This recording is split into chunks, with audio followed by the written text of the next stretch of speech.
World Trade Organization atau WTO di Bali berhasil bersepakat tentang subsidi pangan bagi negara-negara berkembang. Aksi penolakan yang diawali oleh India dengan menolak konsensus yang dibuat oleh negara-negara maju menjadi berkah bagi banyak negara berkembang. Namun benarkah jalan keluar bagi ancaman krisis pangan dunia berhenti hingga di sini?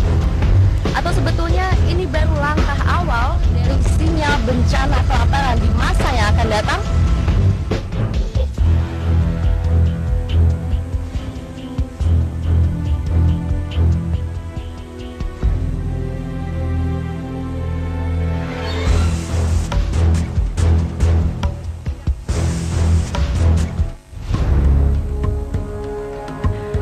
Bali di penghujung tahun merupakan medan pertarungan di atas meja bagi negara maju dan negara berkembang.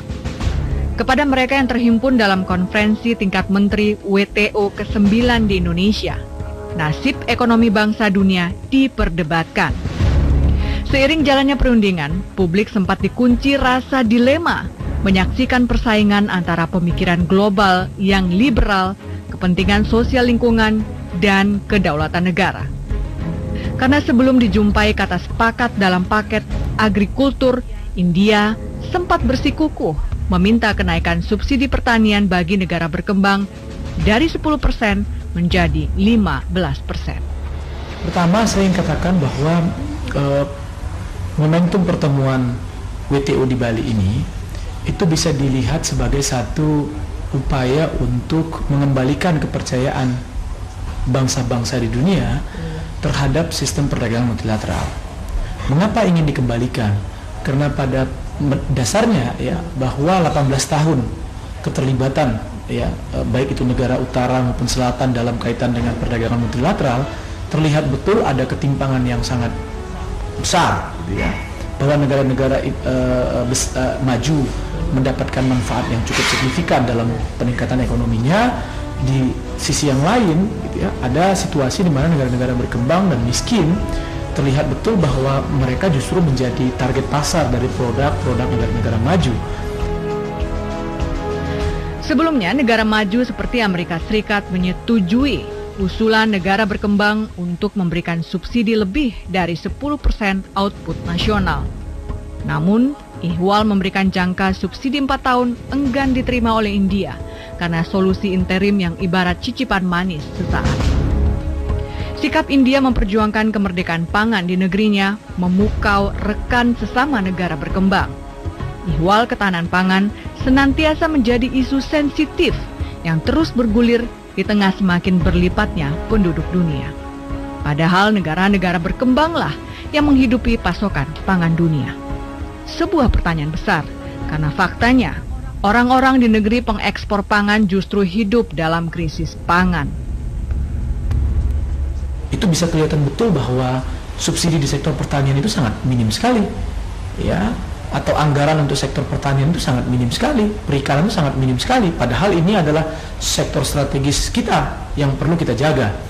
Mengingat hasil kesepakatan di Bali, kita punya batas waktu 4 tahun, ya, untuk memperbaiki subsidi pangan kita, maka suka tidak suka ya 4 tahun ini harus kita optimalkan, dan cara salah satu yang bisa kita lakukan untuk mengoptimalkan itu adalah dengan cara merombak total ya struktur APBN kita untuk memberikan porsi yang lebih besar terhadap subsidi pangan.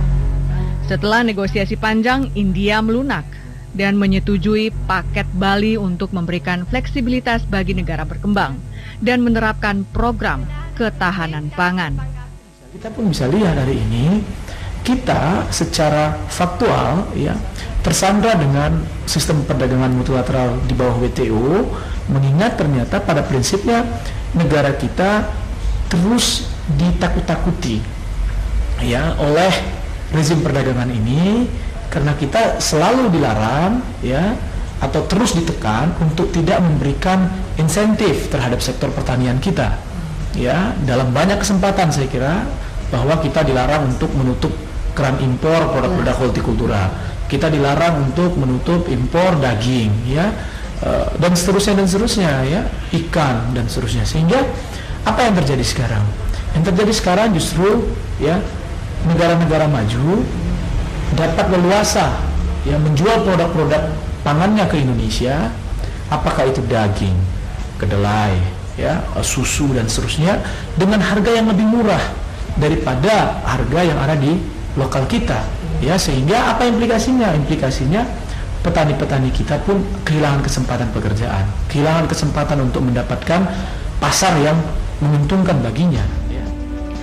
Kini perundingan yang dihadiri oleh 159 delegasi setingkat menteri dari penjuru negara telah usai dan menyetujui paket Bali yang berisikan 3 isu strategis dan siap dibawa ke Jenewa, Swiss. Meski solusinya masih bersifat interim, hasil perundingan ini menjadi kemenangan tersendiri bagi negara-negara berkembang.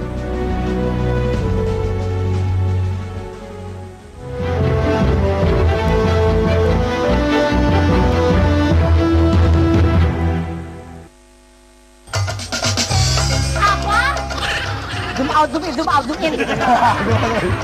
Saya panggil boleha. Kenapa kakak Suleng yang datang? Anda mau duit? Mau. Semua mau duit? Duit! Capek dia. Untuk acara komedi yang paling seru apa sih? Gak ada lagi yang lain? Ada. Komedi gak bagus di Jabe.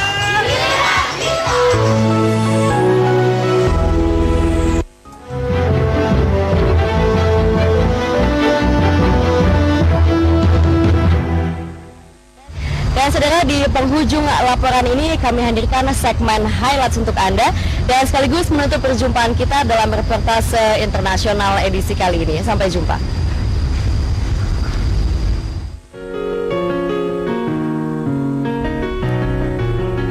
Tim arkeolog Kolombia berhasil menemukan 30.000 lebih kepingan keramik di wilayah pedesaan Suacha, Selatan Bogota. Dalam penggalian ini juga ditemukan keramik prahispanik beserta susunan tulang dan gigi manusia yang diperkirakan telah berusia 3.000 tahun. 170 arkeolog yang memulai penggalian mereka di wilayah seluas 7,8 hektar ini meyakini adanya peradaban kuno dalam budaya prahispanik Herrera di Kolombia sejak 900 sebelum Masehi di dataran tinggi tengah negara tersebut.